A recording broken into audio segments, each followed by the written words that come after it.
One of the biggest lies in history is that myths only come from Hollywood. Today, 33 historical facts you believe because everyone repeats them, not because they are true.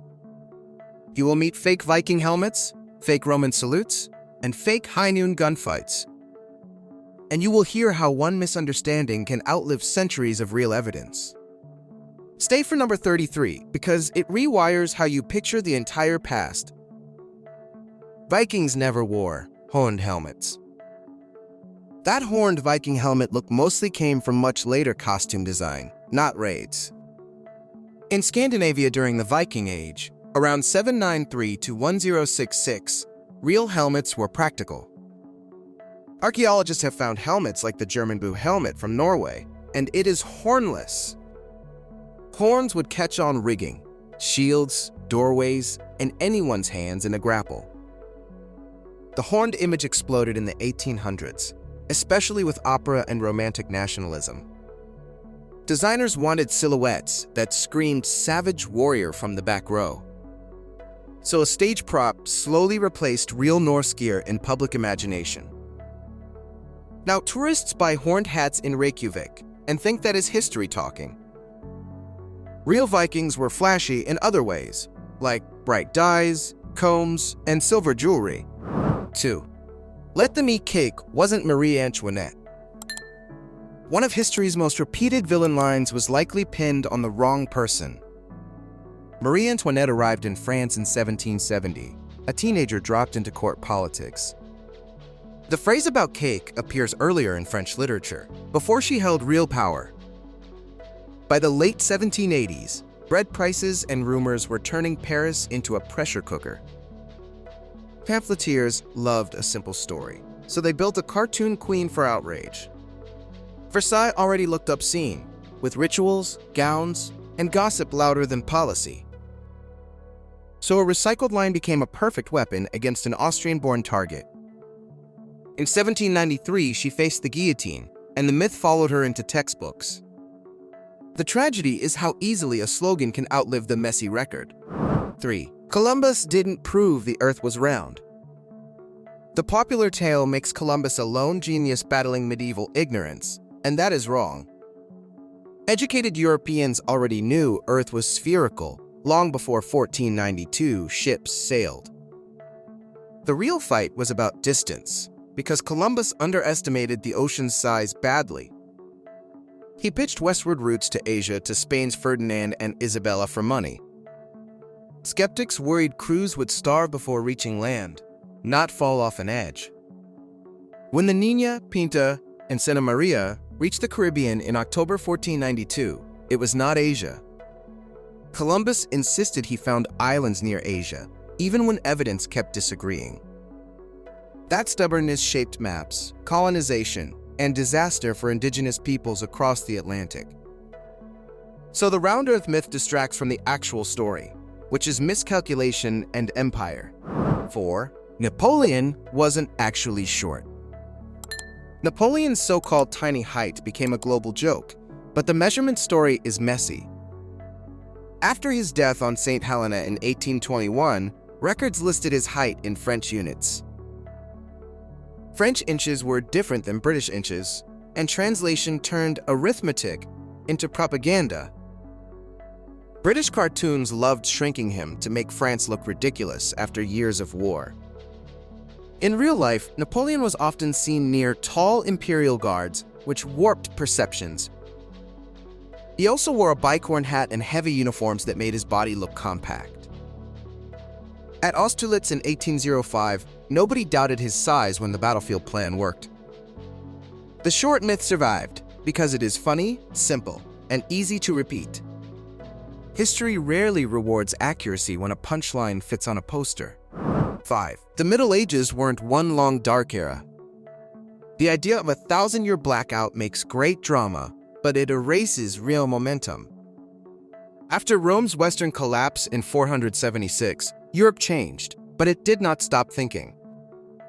Monasteries copied texts, and scholars argued theology, law, and philosophy across generations. By the 1100s, cities grew, trade expanded, and universities began forming new networks. Gothic cathedrals rose with math, engineering, and an obsession with light and height. Agricultural tools improved, helping populations survive, even when plague later hit hard. The so-called darkness often meant fewer written records, not fewer ideas in minds. Calling it one dark blob makes the Renaissance look like a sudden miracle. It was more like a relay race, with many hands passing knowledge forward. 6. Medieval people didn't think the world was flat. The flat Earth medieval stereotype is sticky, but medieval scholars knew the globe concept. Writers like Bede in early medieval England discussed Earth as a sphere. By the 1200s, educated Europeans studied Aristotle and astronomy through Latin translations. Sailors did not need advanced physics to notice ships sinking below horizons. The myth took off later, especially in the 1800s, during culture war storytelling. It made modernity look smarter by inventing a cartoon past to mock. Columbus biographies helped push this, even when the real debate was distance. So classrooms got a neat conflict, even though history did not supply it. The real lesson is how easy it is to manufacture an ignorant villain. 7. The Trojan horse might be a metaphor, not a wooden animal. The Trojan horse is iconic, yet the evidence for a literal giant wooden horse is thin. The Trojan War stories come from epic poetry, especially Homer, composed centuries after events. Archaeology at Hisar Lake in modern Turkey shows layers of destruction, but not a horse. Some historians suspect the horse was a metaphor for a siege engine or trick. Others think it signaled an earthquake because Poseidon was linked to both horses and quakes. The Greeks and Trojans lived in a Bronze Age world, around the late 2nd millennium BCE. Stories traveled by song, so images became stronger as details grew over generations. Either way, the horse survives because it is the perfect symbol for hidden danger. 8. Spartans didn't fight bare-chested in matching capes. The movie looks sells toughness, but real Spartan warfare relied on armor and formation. At Thermopylae in 480 BCE, Greek hoplites fought packed tight behind heavy shields. Spartans wore helmets, breastplates, or linen armor, greaves, and carried long spears. The famous red cloak existed, but it was not a superhero cape for abs. Their real advantage was training, discipline, and the brutal logic of a phalanx line. A bare chest is impressive in slow motion, but terrible against arrows and spear points. Persian forces under Xerxes brought archers and mobility that punished exposed bodies fast. So, the cinematic aesthetic swapped survival gear for gym membership and dramatic lighting. Sparta was harsh enough without turning soldiers into shirtless statues. 9. The Roman salute isn't ancient Rome. That straight-arm salute feels ancient, but it is mostly a modern invention with bad timing. Ancient Roman art shows many gestures, yet not a standardized salute like movies portray.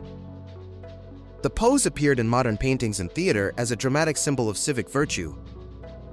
In the early 1900s, filmmakers used it to look Roman without doing research. Then Italian fascists under Benito Mussolini embraced a so-called Roman salute in the 1920s. Nazi Germany later used a similar gesture, turning a stage idea into political poison. After World War II, the gesture became a visual shortcut for tyranny on screen. So people assumed it must be Roman, because it looks old and rigid. It is a reminder that props can become ideology faster than facts can respond. 10. Gladiators didn't always say "we who are about to die." The famous arena line sounds cinematic, but it was not a standard gladiator greeting. A version appears in a story about Emperor Claudius, and it involves condemned men.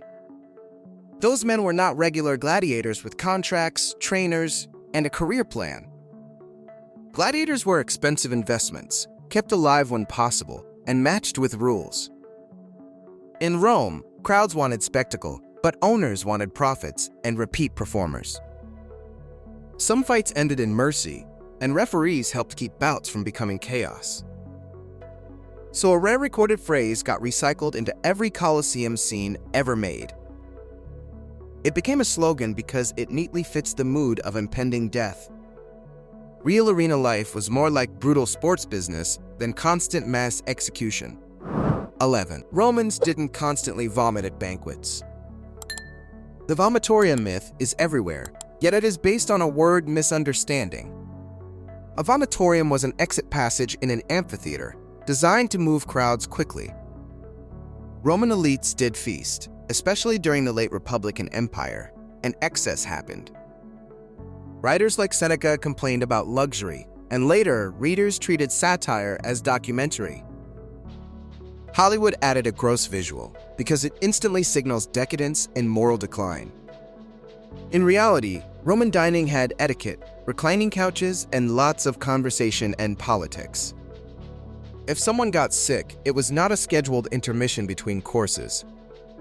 So an architectural term got turned into a disgusting personality trait for an entire civilization. 12. The Colosseum wasn't mostly about Christian martyrdom. The Colosseum is linked to Christian martyr stories, but the primary events were different. It opened in Rome around 80 CE under Emperor Titus, celebrating Flavian power and spectacle. Games included animal hunts, staged myths, and gladiator bouts, often tied to civic holidays. Persecution of Christians happened in the Roman Empire, but locations varied and records are complex. Later Christian memory focused on dramatic sites, and the Colosseum became a powerful symbol. Medieval Rome reused stone from ancient buildings, and the arena's meaning kept shifting.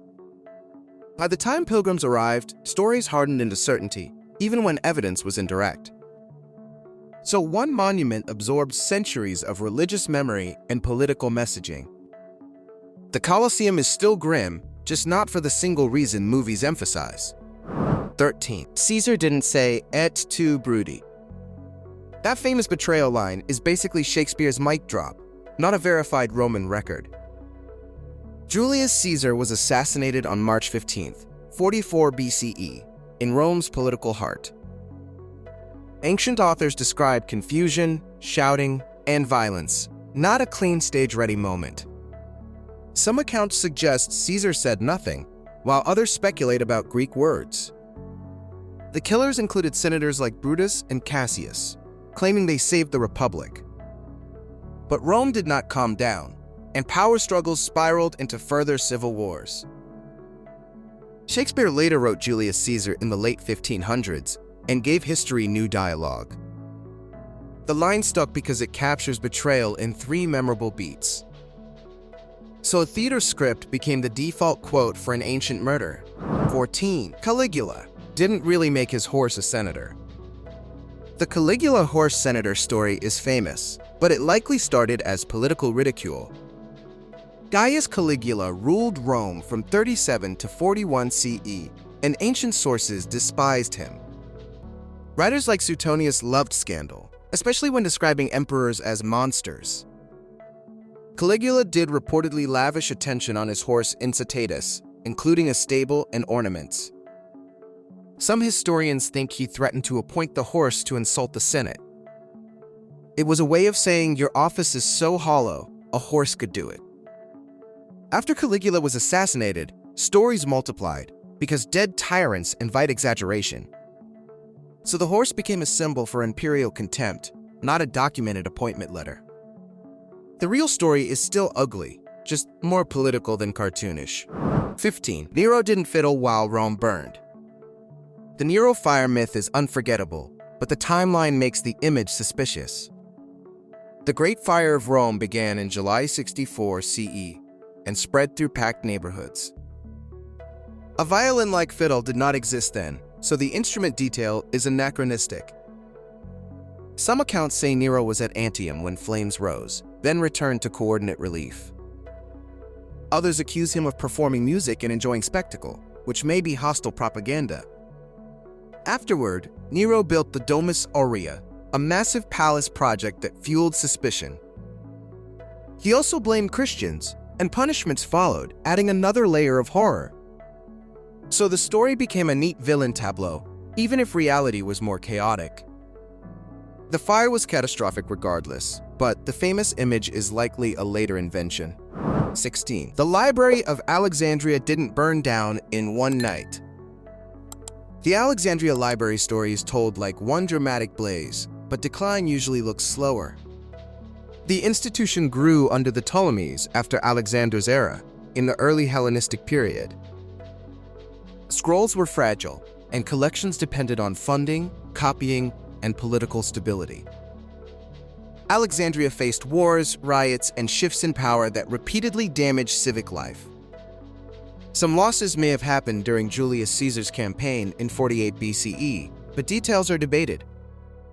Later conflicts under the Roman Empire also battered the city and its institutions.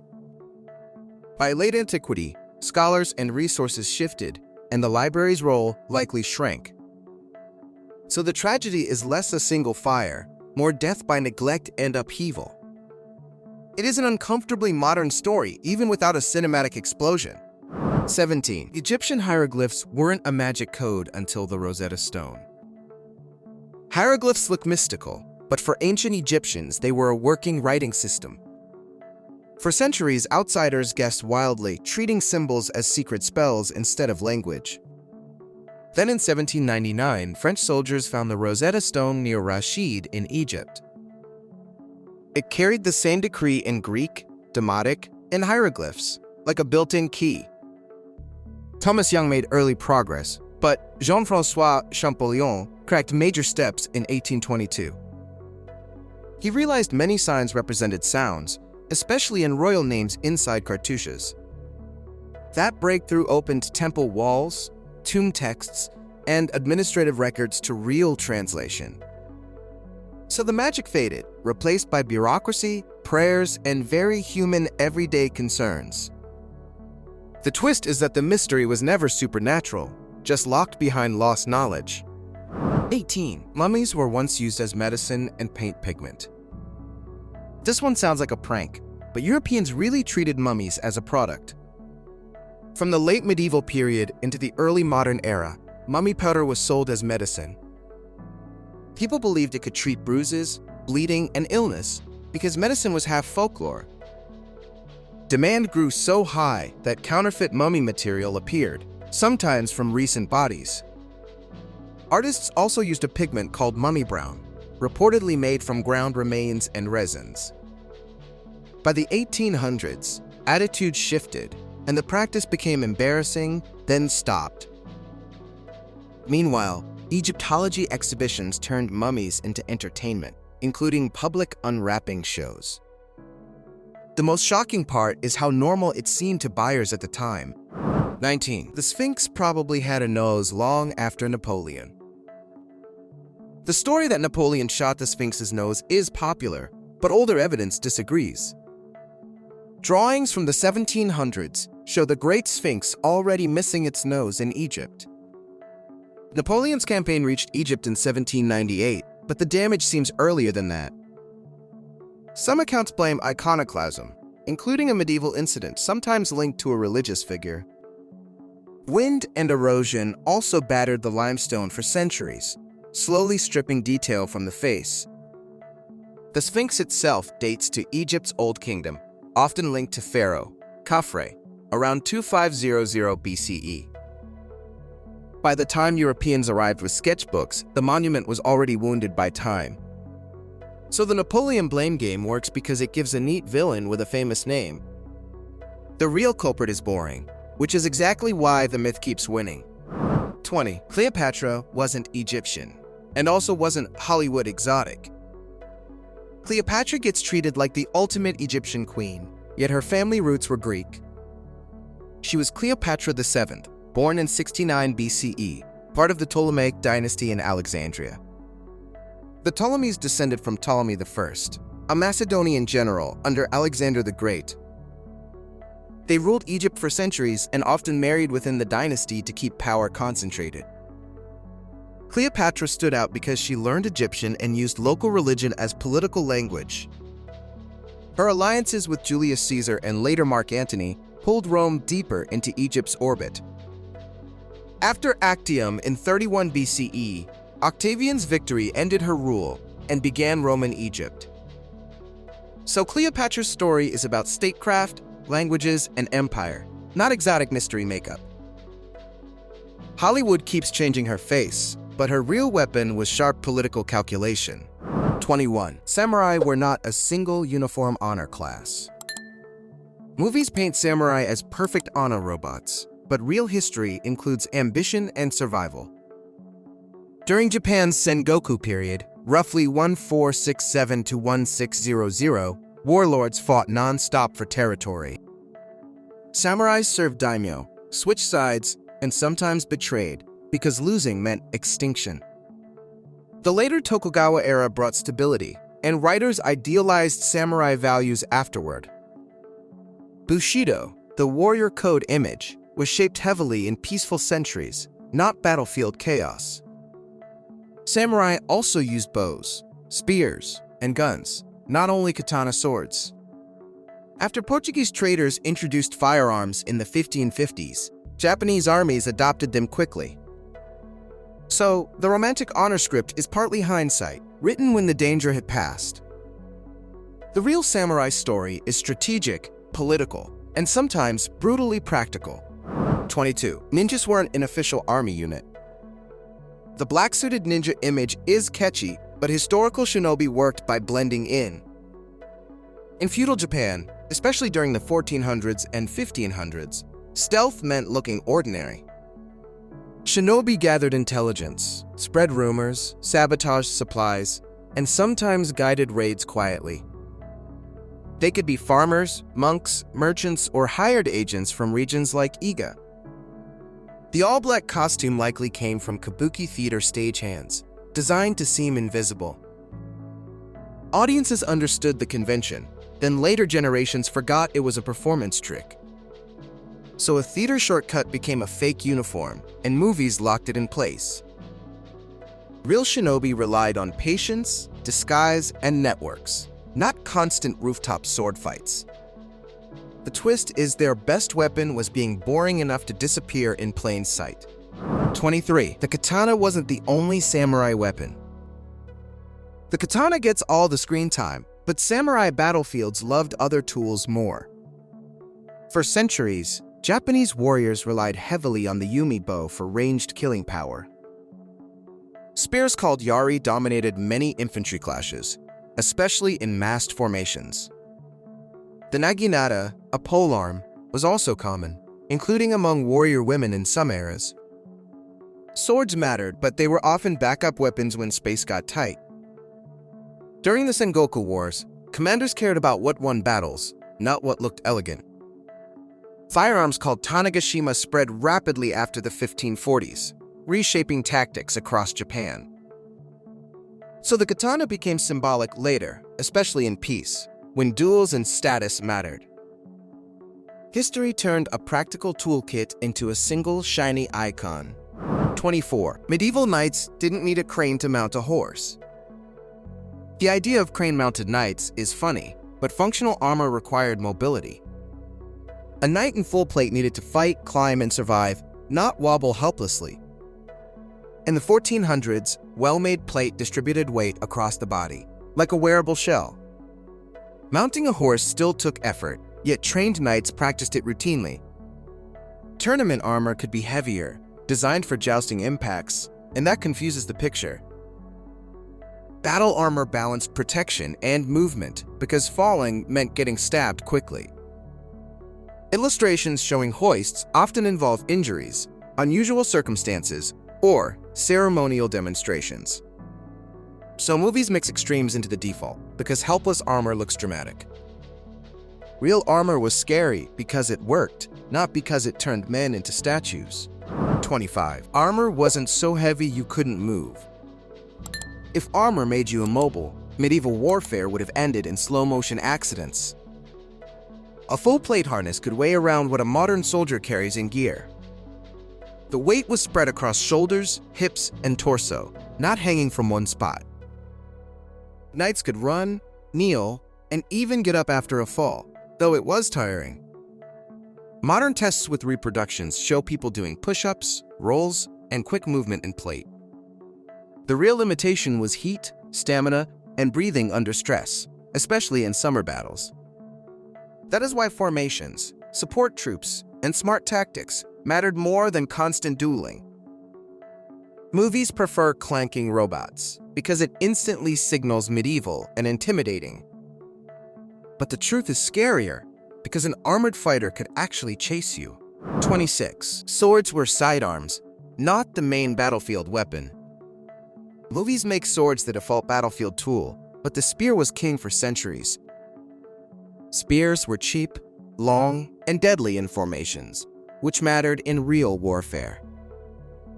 Knights used lances on horseback, aiming for shock impact, not fancy sword choreography. Infantry relied on pikes, pole arms, and axes because reach beats style in a crowd. Swords were valuable and versatile, but often used when lines broke or space narrowed. In England, the longbow shaped battles like Agincourt in 1415, long before swords finished anything. Armor also made cutting harder, pushing fighters toward thrusting points and blunt trauma. So, sword obsession is partly because swords look heroic and personal on camera. History prefers boring reach weapons because boring weapons win wars. 27. Chastity belts are mostly a later hoax. The medieval chastity belt story sounds like pure cruelty, but evidence for widespread use is weak. Many so-called belts appeared in collections centuries later, especially in the 1800s. That era loved shocking medieval exhibits, mixing moral panic with museum showmanship. Some items may have been jokes, theatrical props, or misguided reconstructions. Medieval Europe had harsh control over women, but it used law, religion, and violence. A complicated metal device would be impractical, unsafe, and medically disastrous for long wear. Yet the image spread because it is visual, scandalous, and easy to moralize. So a Victorian fantasy became a medieval fact for textbooks and tourists. The real history of control is uglier because it did not need gimmicks. 28. Witches weren't burned in Salem. The Salem Panic is remembered with flames, but the executions used a different method. In Salem, Massachusetts, the witch trials peaked in 1692 during fear and social conflict. That man was Giles Corey, pressed for refusing to enter a plea in court. The accusations spread through families and neighbors, fueled by suspicion, religion, and local grudges. Judges relied on questionable testimony, including claims of spectral harm that could not be verified. As panic grew, the legal system broke, and ordinary disputes turned deadly fast. Later, the colony admitted wrongdoing and paid compensation to some families. Hollywood added burning because it looks medieval, even when Salem was colonial America. 29. The Spanish Inquisition surprise is a pop culture rewrite. The Spanish Inquisition was real, but the surprise punchline version is a later exaggeration. It was established in 1478 under Ferdinand and Isabella, focused on religious conformity in Spain. Investigations targeted conversos and others suspected of secretly practicing banned faiths. Trials used bureaucracy, confession pressure, and punishments, sometimes including torture, though not everywhere equally. The institution lasted centuries, shifting targets as politics and religion changed across Europe. Pop culture turned it into random dungeon chaos because comedy loves an instant villain. In reality, it ran like an ugly court system, with paperwork and informants. That is less funny, but far more frightening because it looks administrative and normal. So the rewrite hides how oppressive systems often wear official stamps in calm language. 30. Pirates rarely said "Aurora" or wore eye patches for fashion. Pirate talk like Aurora is mostly stage dialect, not documented Caribbean speech. Golden Age piracy peaked around 1650 to 1730 across the Atlantic and Caribbean routes. Real pirates came from Britain, Ireland, Africa, and the Americas, with mixed accents and languages. They cared about intimidation, speed, and profit, not theatrical catchphrases. Eye injuries did happen, and patches could cover damage, but it was not uniform style. Some sailors used patches to preserve night vision below decks, swapping eyes in darkness. That trick is plausible, but pirates were not all doing it like coordinated branding. Robert Newton's 1950s film performance helped cement the modern pirate voice in English media. So a single acting choice became the default language of imagined piracy. 31. Pirates didn't mostly bury treasure. Buried treasure maps define pirate stories, yet most pirates spent loot immediately. Pirate crews divided plunder quickly because tomorrow could bring a navy cannon broadside. Food, rum, repairs, gambling, and bribes in port burned money fast. The best-known real buried treasure case involves Captain William Kidd in 1699 near Gardiner's Island. Even that stash was small compared with fantasy chests and tropical X marks. Pirates also stole cargo like sugar, cocoa, cloth, and tools, not only gold coins. Those goods were hard to bury and harder to retrieve before they spoiled. So writers like Robert Louis Stevenson made the treasure myth explode in the 1800s. It is not history, it is a brilliant plot device that refuses retirement. 32. Blackbeard didn't fight with lit fuses in his beard every day. Blackbeard's terrifying image was real, but the constant burning beard routine is oversold. Edward Teach, called Blackbeard, operated around 1716 to 1718 along the American colonies. He reportedly tied slow-burning fuses under his hat or in his hair during intimidation. That created smoke around his face, like a walking battlefield, and it worked psychologically. But doing that every day would be miserable, risky, and unnecessary for routine sailing. His real power came from a strong crew, fast ships, and careful target selection. In 1718, he blockaded Charleston, South Carolina, taking hostages for medical supplies.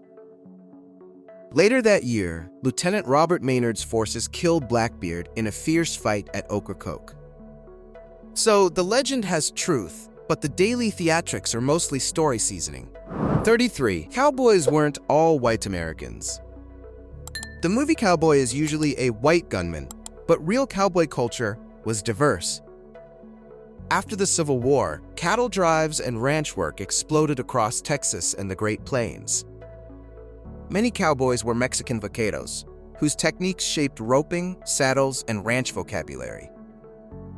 Black cowboys also worked in large numbers, especially in Texas, after emancipation. Native American cowboys rode and worked ranches too, often in complex local economies. Their daily life was herding, repairing fences, and sleeping outdoors, not constant shootouts. Pay was modest, and jobs were seasonal, pushing many workers to move frequently. Yet Hollywood mostly erased this diversity because studios sold one simplified hero image. Real Western history is richer, messier, and far less monochrome than posters suggest.